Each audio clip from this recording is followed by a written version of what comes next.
Magandang umaga, ako nga pala si Boy Machunurin. Simpleng tao lang ako gaya nyo, na may simpleng pangarap. Ako nga pala ay nagbablog para makaahon sa buhay, para din makatulong sa pamilya at kaibigan. Umiiwas na nga pala ako sa gulo at mga kaaway. Mataas nga pala ako tumalon pero ngayon hindi na. Samahan nyo ako sa kwento ko, tara!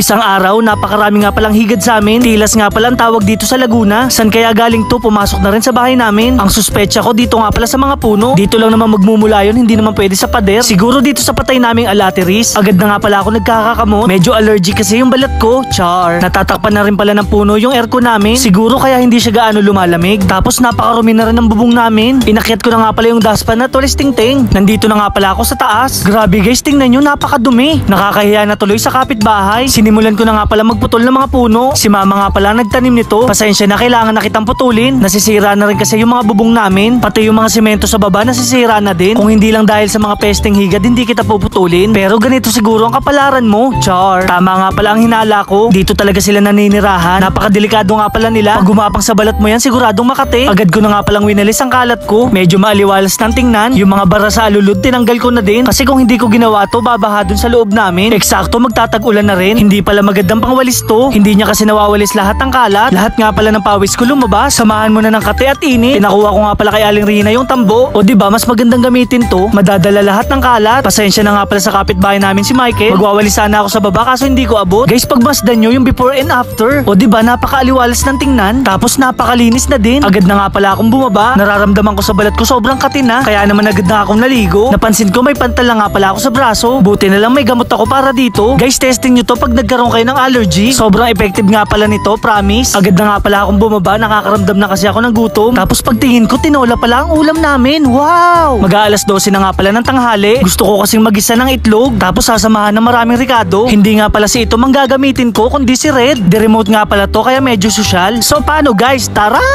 Version 2 nga pala to ng Aero. Tapos naka-ABS na din yung harap. Tapos nakita ko nga pala si paring Tampi. Munti ko na nga palang hindi makilala, buti in-slow mo ko.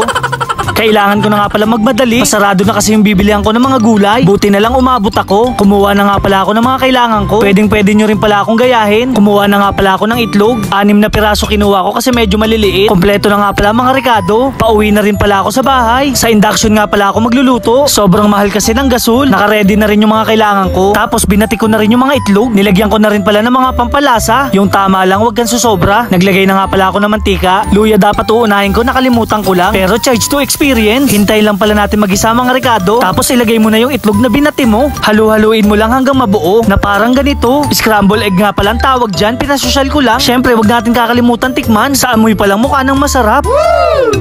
Tinawag ko na nga pala si Aling Rina. Babe! Luto na yung itlog ko, kakain na tayo.